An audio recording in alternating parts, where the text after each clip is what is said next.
Hi everyone, my name is Beth and I'm one of the psychological wellbeing practitioners in the Wellbeing service, and this is another video as part of our mini-series exploring some common barriers to exercise that people might face. Again, if you would like to get a bit more information about this or explore this in maybe a bit more of an interactive way, please consider coming along to our Barriers to Exercise workshop. So the barrier that we're going to be looking at today is a very common one that we do hear from a lot of staff and is really common in general in the public, is motivation. I just don't have the motivation to exercise. I just can't be bothered, right? Really common one.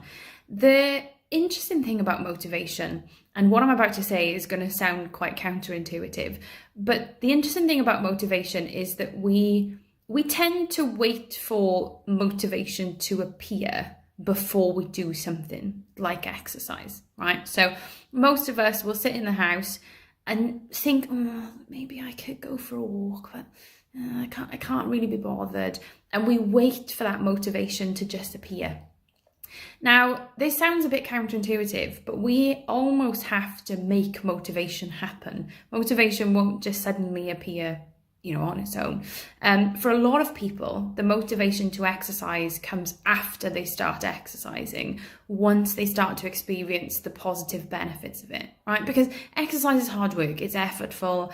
We often as human beings choose to move away from things that are more difficult and move towards the things that are easier, right? So if we're sat in our house, we're all nice and cozy, we're watching the TV, we think to ourselves, I could go for a walk right now, but we know that's going to require far more effort and it's more comfortable to stay on the sofa and watch the TV, right? It's much more comfortable to do that. So we're more likely to move away from that exercise, and that's how human beings work. So the motivation for exercise, again, often comes once people start to experience those positive benefits, but that's after they've actually started doing the exercise.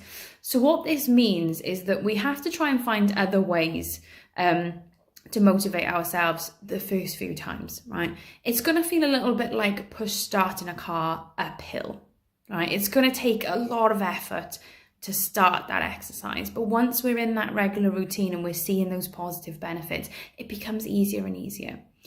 Now, in terms of thinking about how we can motivate ourselves, the first thing is to think about breaking it into smaller chunks. Our brain can quite easily become quite overwhelmed by big tasks. So if we're thinking to ourselves, right now I've got to go and change, put my trainers on, go out, go for my walk for a couple of miles, come back, get changed again, maybe have a shower. That sounds like a huge task. And the brain is more likely to think, that's going to require a lot of effort. That's a big task. I feel overwhelmed by that. Break it down into smaller chunks, right? So say to yourself, I just have to get my trainers on. Right? That's all you have to do. Just focus on putting the trainers on. Then once the trainers are on, I just have to leave the house. So I just have to step outside, right? I just have to walk to the end of the street. Just walk to the end of the street. Right? I just have to walk to that next lamppost. What's that next lamppost? So we're breaking it down into those smaller chunks. Now this works in a few ways. The first thing is it doesn't seem like such a big task, so it seems almost easier to kind of deal with. But also it kind of builds our confidence as we're going. So we get through the first couple of chunks and we think, this is actually all right. I'm doing okay. I'm doing well here. I can carry on. So it does that. But also there might be times where we do put the trainers on, we do leave the house, we get to the end of our street and we think, do you know what? I really can't be bothered. I really can't. At least if we go back then, we've still walked to the end of the street and back. We've done something. We've taken that small step towards movement. We might not have done what we intended to. We might not have done what we thought we should have, but we've still done something. Any exercise is better than none. So breaking it down into smaller chunks can often be a really good way of dealing with motivation, because we're not trying to motivate ourselves to do a big task. We're just trying to motivate ourselves to do a small task each, at a time. Another thing that can be really beneficial, and this is something that we do explore in a lot more detail in our Barriers to Exercise workshop, so it might be worth coming along to that if you think that this information would be helpful for you, but it's thinking about your why.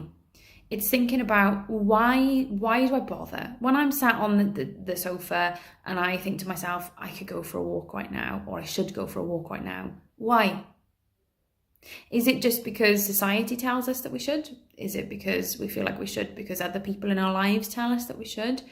Or is there a lifestyle that we want to live? Is there a certain life that we want to live that we're not living right now? Is there a value? Is there something, underneath all of the difficult emotions about exercise, is there something that is driving us or kind of pushing us to do it? Again, it's natural for us to want to move away from things that are difficult and uncomfortable, but it might be that actually we've got a value there. We've got something that, really would drive us with exercise. So really tap into that and think, okay, why should I be going for a walk right now? And is it something that I want? Is that the life that I want to live? And how can I connect that to a value that is going to help to kind of motivate me? Those times where it feels difficult to exercise, can I tap into something deeper inside me? What's really difficult about motivation with exercise is that even people who regularly exercise will have days where they just don't feel motivated to do it. That's not abnormal. So even people who are probably Olympic athletes have days where they think, I really can't bother with this today. We all get those days. So it's about tapping into something deeper in us. What do I really value? What's the life that I want to live? What do I want my life to look like in 5, 10, 15 years' time? And what is going to help me get to that? What kind of activity can I do to help me kind of move towards that life that I want to live, rather than kind of moving away from it? Also think about kind of long-term gains. So again, exercise in the short term is effortful. It's uncomfortable. It's not something that we might enjoy in the short term. But what is the long-term gain? Remind ourselves of what the long-term positive benefits are for us, specifically for us. So again, have a little think, what is it that exercise could give you in life? What would your life look like if you were able to exercise on a regular basis? Is it something around confidence? Is it something around weight? Is it something about boosting mood? Have a little think, what are those positive long-term gains that you could personally get from exercise? And again, remind yourself of those the next time you feel kind of unmotivated or feel like you don't really want to, but you feel like you do in some ways. So I hope that's been helpful. Again, if you want to explore this in any more detail, please have a think about coming along to our Barriers to Exercise workshop.